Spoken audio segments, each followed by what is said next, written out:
Welcome to another episode of TNT Takes. I'm Tyler Spinover with Trey Sizemore.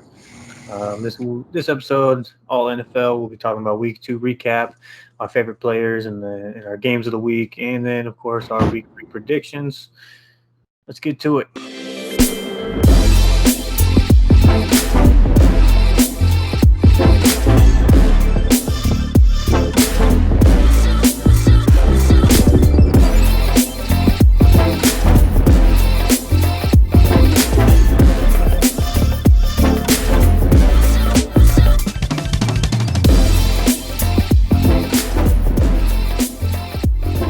All right, Trace, welcome back. Week 2 didn't go out too well for us. Didn't turn out that well for us. Nope. Both of us are now 1-1. I'll go ahead and just dive right into some of the Eagles takes and some of the Eagles stuff that I saw. So the Eagles lost in their Week 2 matchup to the 49ers, 17-11. Kind of a low-scoring game. Both defenses did pretty well, but the Eagles' offense just couldn't really produce either. It wasn't all Niners' defense. But, yeah, it didn't look that great. We seemed to be dominating the first half. Couldn't get to the end zone, though. We had a couple of times, like Rager's touchdown, they got called back.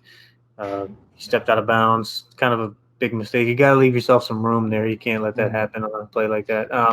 Also, a 91-yard reception to Quez Watkins that ended up turning into a turnover on downs inside the 5-yard line, which also you can't let happen. What happened was we tried to run that Philly special on fourth down. I don't know if you saw that. And we did the pitch to Greg Ward, and he was a quarterback in college, and he was looking for somebody, couldn't find anybody. Instead of attempting to just throw it and see what happens, because you got to go for it. It's fourth down, or maybe just running it in something. He just chucks it away on fourth down. And I was like, you can't make that decision on fourth down. That's not a that's not an option. You just can't make that decision. So that kind of hurt, but I mean, I would have liked at least some effort there. But again, we got to score on the previous 3 downs before that.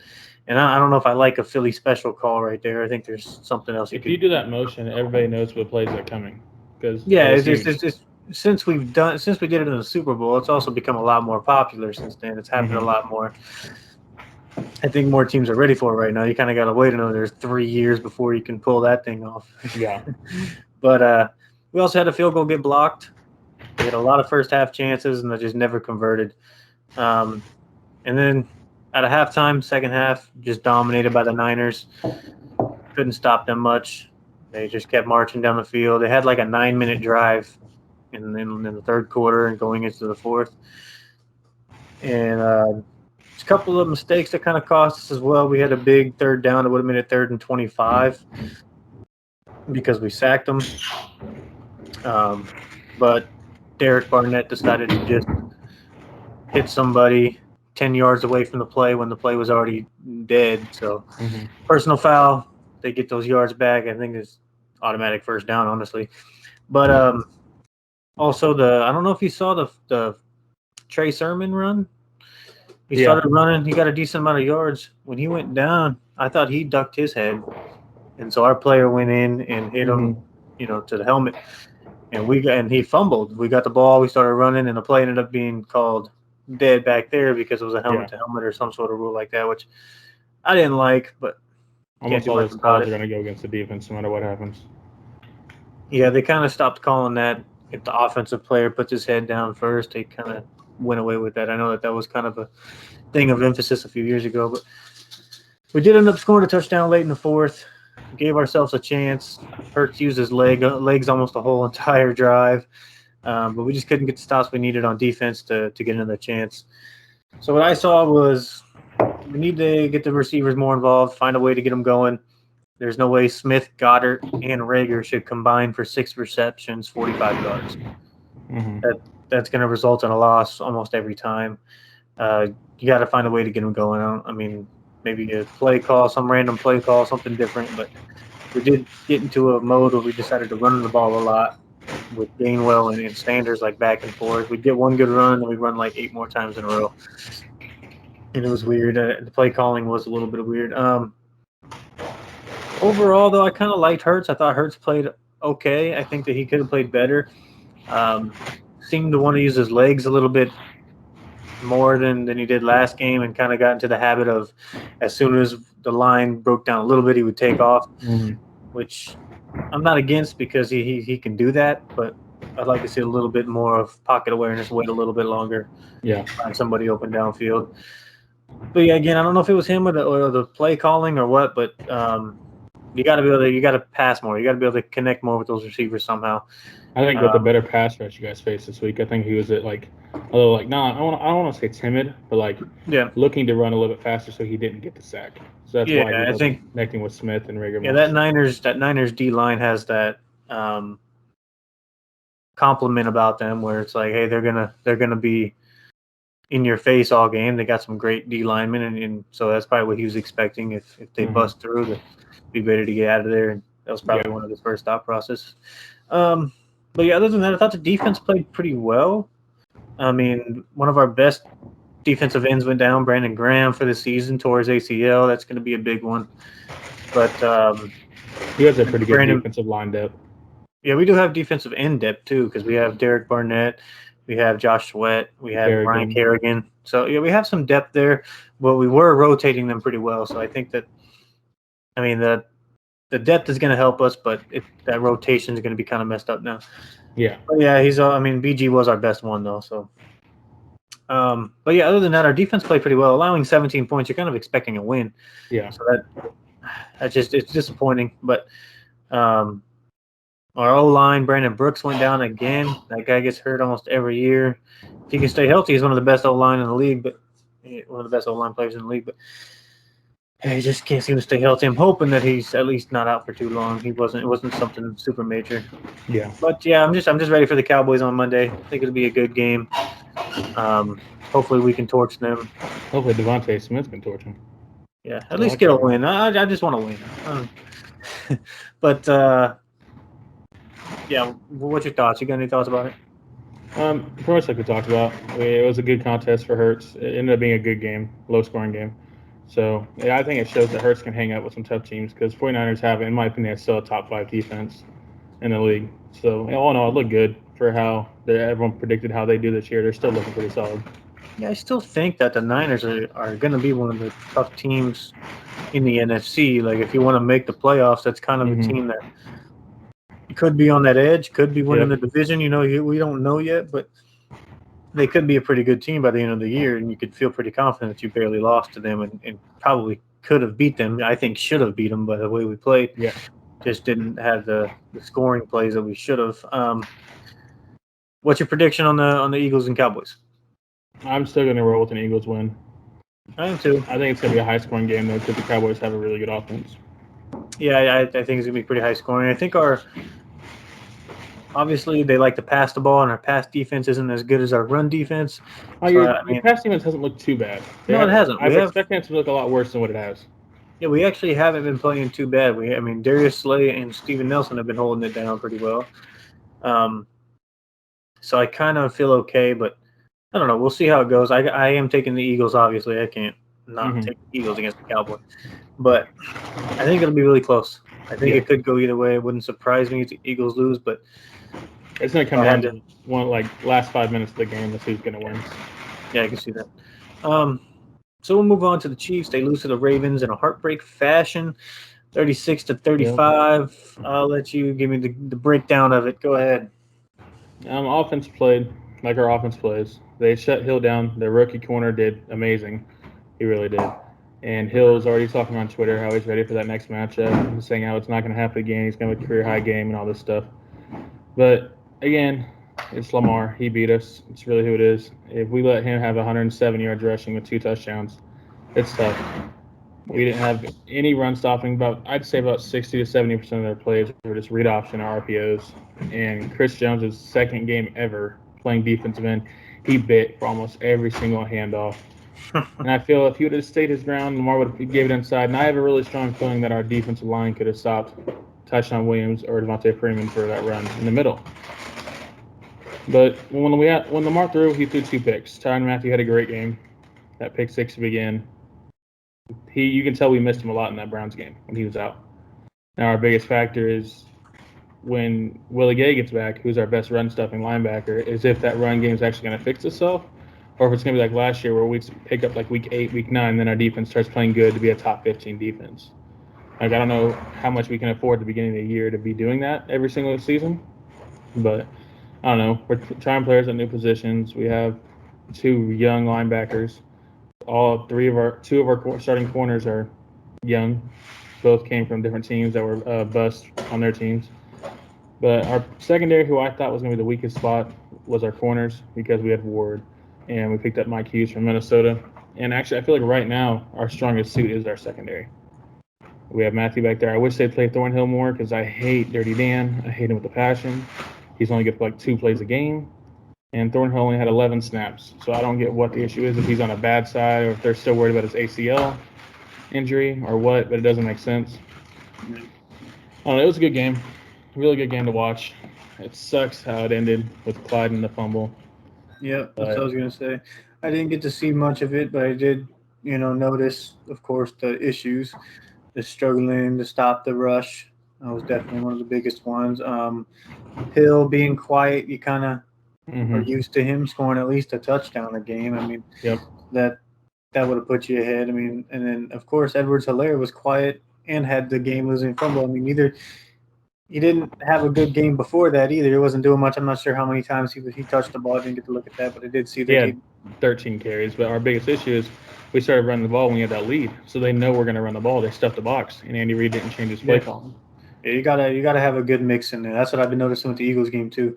When you run the ball and it works, they're going to be ready for it after that. You kind of got to You got to have them off balance. If it's 3rd and 6, it's tough. You give Mahomes 1 play to basically get a first down. Yeah, run the first 2 plays and get 2 yards apiece, and then we get 3rd and 6. We did that same thing, I think, on Sunday. We had a 3rd and 6, and we ran it. And I was like, why are we running it right here? It's the key 3rd down. We can't just – all right, 4th down. Yeah. But, yeah, I noticed that. But other than that, I think you guys would figure that out, though. I don't think that it's something that'll be as effective in a playoff type situation. The read option is what I'm talking about. Because, like you said, you're gonna eventually force Lamar to throw, and if he can't, which he's proven he's not that great of a thrower, I think that you guys will find a way to stop him. I'm not worried about them for you guys. I mean, they might be a little tough, but I don't think that they are going to be a top contending team come down the line. Anything else, or do you want to move on to against the Chargers, Chiefs against the Chargers? Pretty much just wish Andy Reid would have just gave Mahomes the ball at the end of the game. Let Mahomes stop trying to win by a field goal. Let Mahomes put another touchdown up. They get the ball back with 2 minutes left. They got to score 8 points. They got to make it. That's true. Mahomes is known for his, 1 play. Oh, we're off the field because it's a touchdown. We did that like a 60-yarder to Pringle and like a 50-yarder to Kelsey. Like we're good with those 1 plays. Yeah. But it sucks the way it ended. But yeah, we'll go ahead. You're gonna hand it off at times, and I'm not saying that was a bad time to hand it off, but it was his first career fumble. I'll give it to him. It is in a really tough spot. It's not. Yeah, I'm saying it's not. If he runs it for a few yards, you guys aren't saying anything about that. You guys end up winning the game. So it's just that he happened to fumble. You guys are gonna blame the play call there. But I think that our biggest issue is our run defense. If we would have held Lamar, we win that game.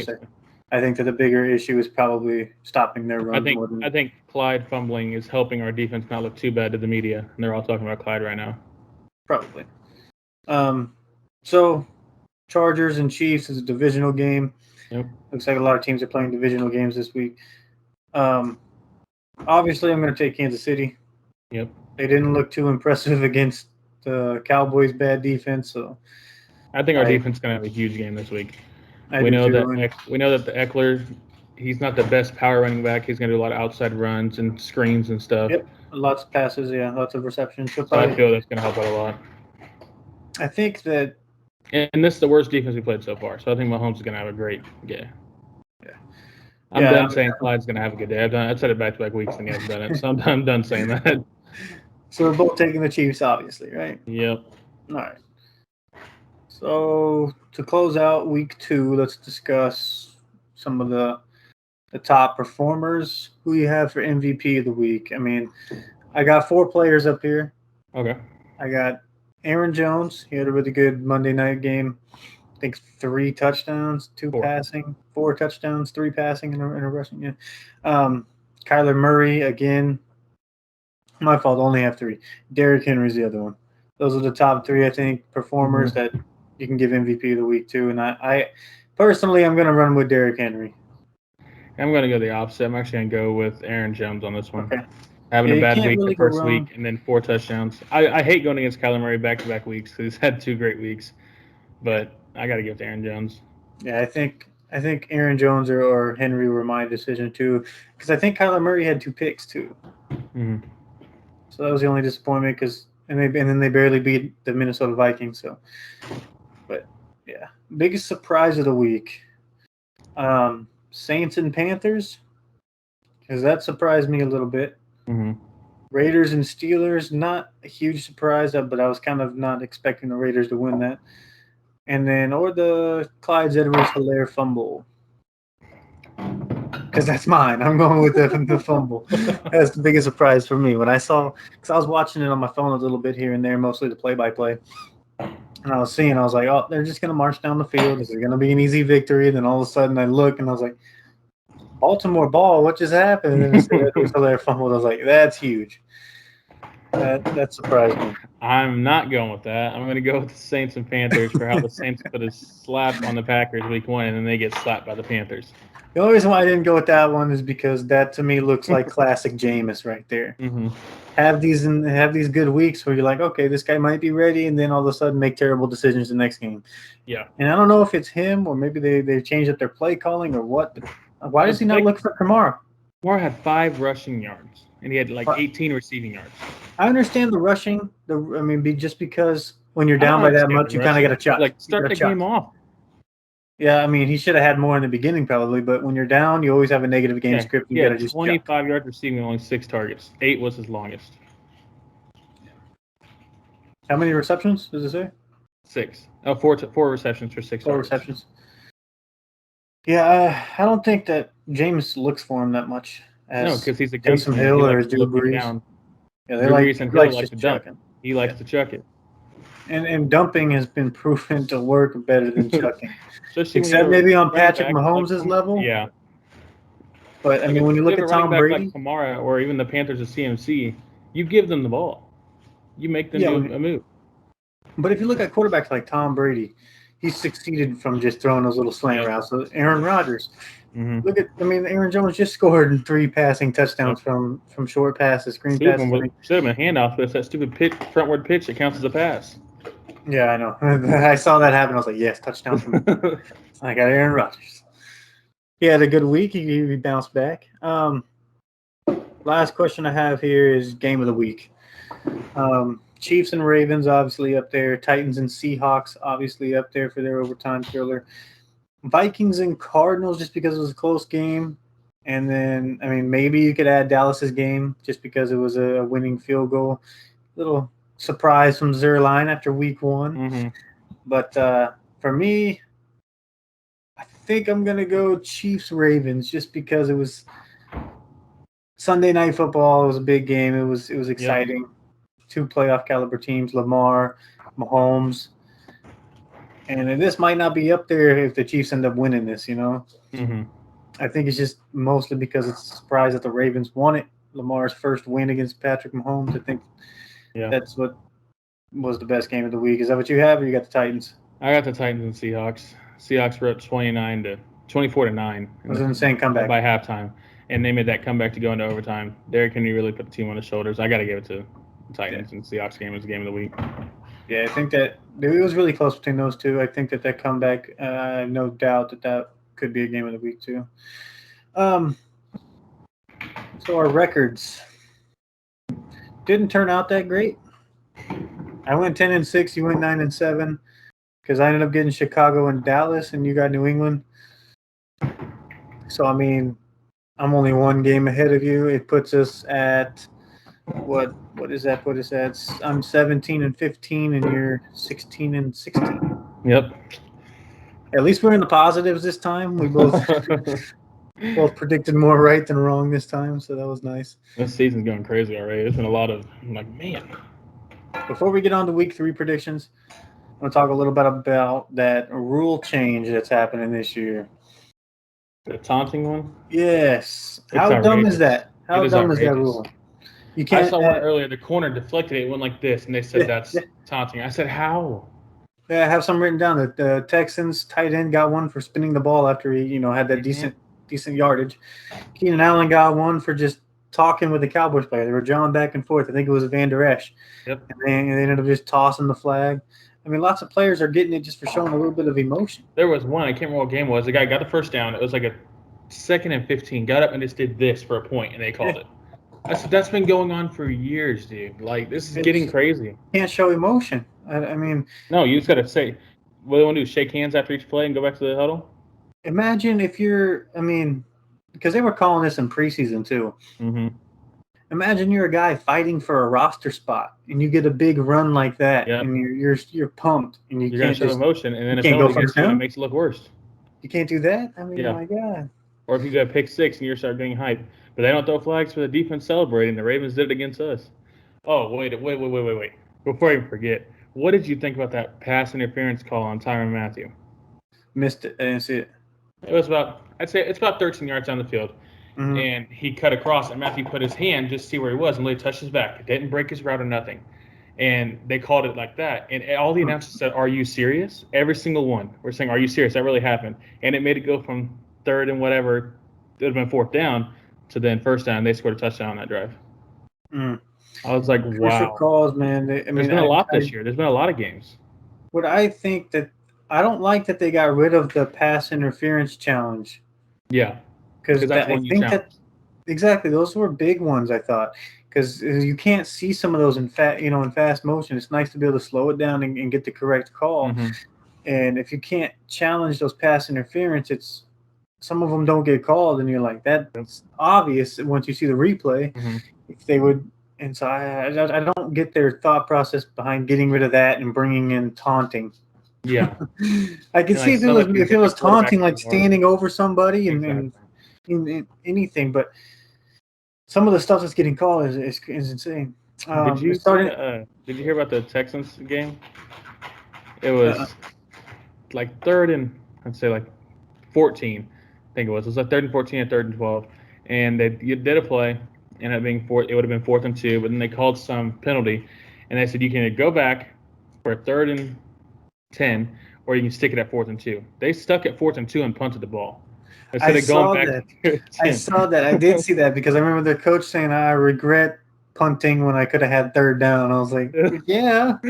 I read it. I did read that. I was like, "You guys are tanking. Like, plain and simple. Like, get an extra play to possibly get a 1st down. No, we're gonna punt it."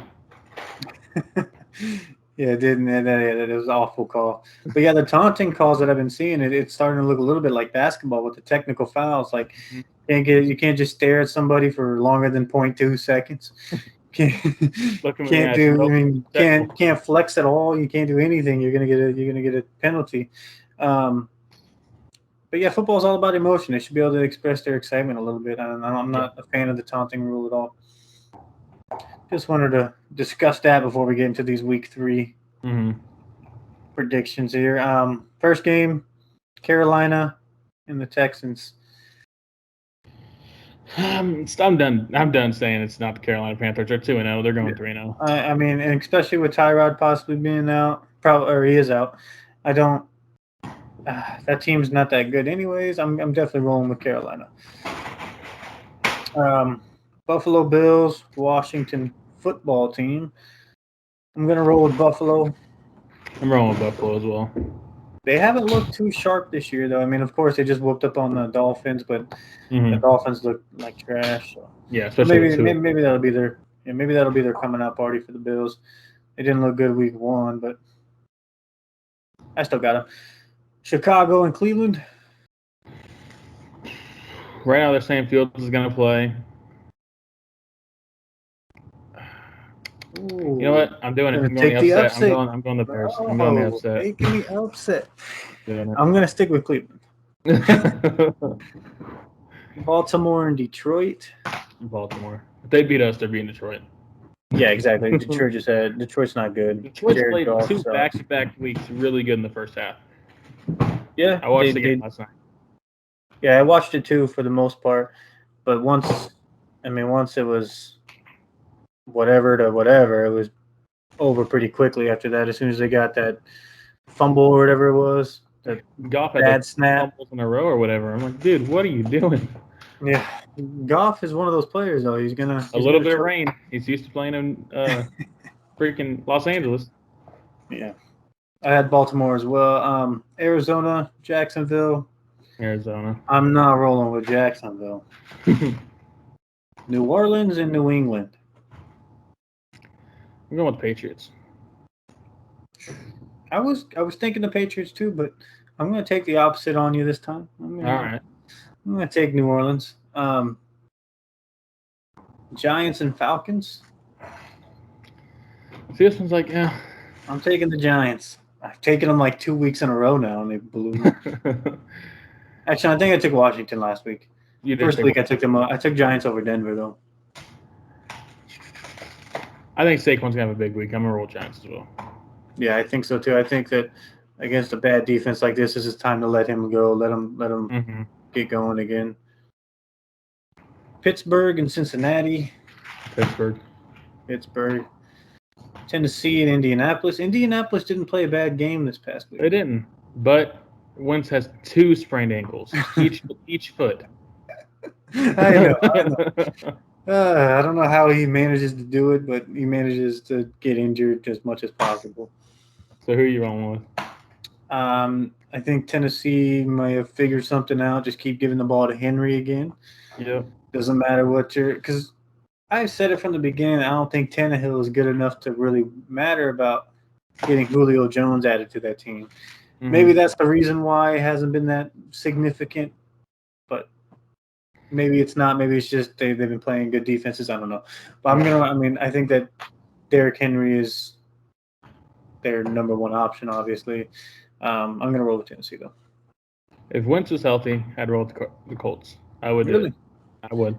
I think they played really good against Seattle. Wentz is looking pretty solid with the offense right now. But they did play good against Seattle, and they did play good against the Rams. So. He's not 100% healthy, so I'm rolling Titans. Yeah.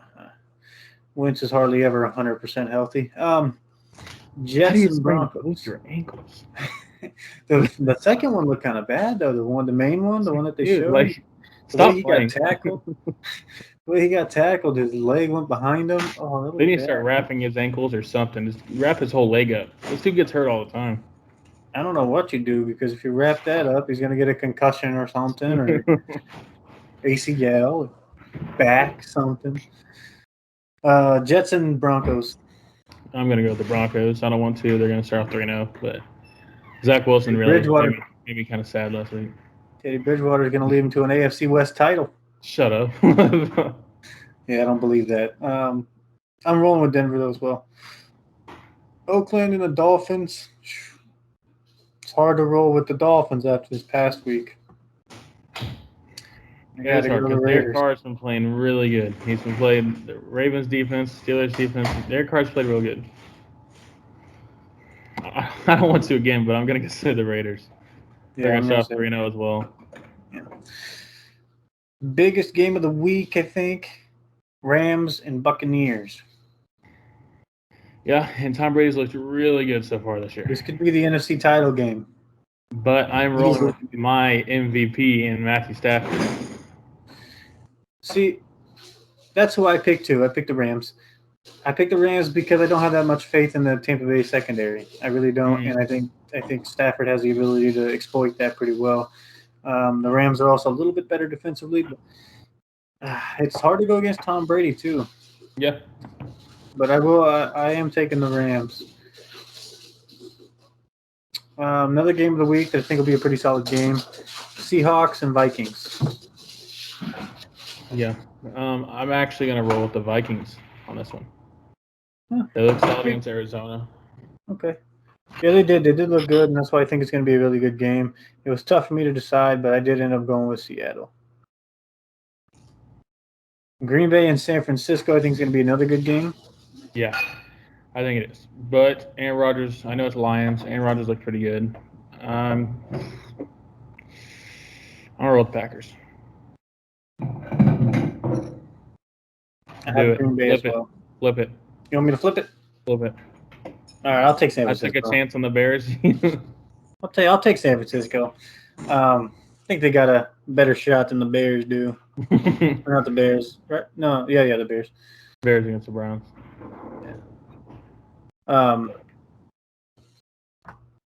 So those are my 3 games of the week: the Rams and the Bucks, the Vikings and the Seahawks, and then the Niners and the Packers. And then I think on Monday night it's going to be a really good game as well, with the Eagles and Cowboys. Like I've been saying, it's going to be good. Division rivals is always a good game. It's always fun to watch. So yeah, those are my decisions. We got 1, 2, 3, 4 different answers here. I'm gonna go 5. We got 5 different answers. We got the Green Bay and Niners different. We got the Minnesota and Seattle, New England and New Orleans, Chicago and Cleveland. Maybe it is 4. I thought that was it.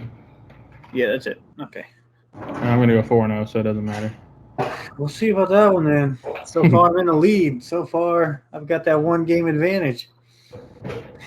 Taking a risk with the Bears, but I trust Fields. Now, if Dalton plays, I'm screwed because they're not beating the Browns. No, you don't want. Yeah, you want Andy Dalton to rest. Take a rest. I think if he rests, though, I think and if Fields has a decent showing, it's done for Andy. Mm-hmm. Andy's That's why done. Andy's resting. He's like, I got to play. Yeah, he does. He needs to play if he wants to continue to play. All right, I'm gonna say this: if Fields starts, I'm rolling with the Bears. That's the one. But if he's not starting, I'm rolling with the Browns. Okay, switching it back. Gotcha. Yeah, that one. But if Fields starts, I'll go Fields. But I just can't trust Dalton. Okay. Yeah, that's fine. Yeah, there's none like that for me. I can't say if Jameis throws 2 picks, cancel it. Good chance that's gonna happen. I'll stick with New Orleans. I think that's all that I got. You got anything to add? Anything you want to? No, off the top of my head, I haven't really. I do want to say week 2's predictions and everything will be up today as well. I'll put them both up today. All right. Just week 2, and then I have a lot of stuff that I'm going to be putting on TikTok here soon. I've been saving it up so then we can get some people to view it and maybe view the page. But yeah, that'll end it then. All right. Good pod. I'll see you next Tuesday. See you.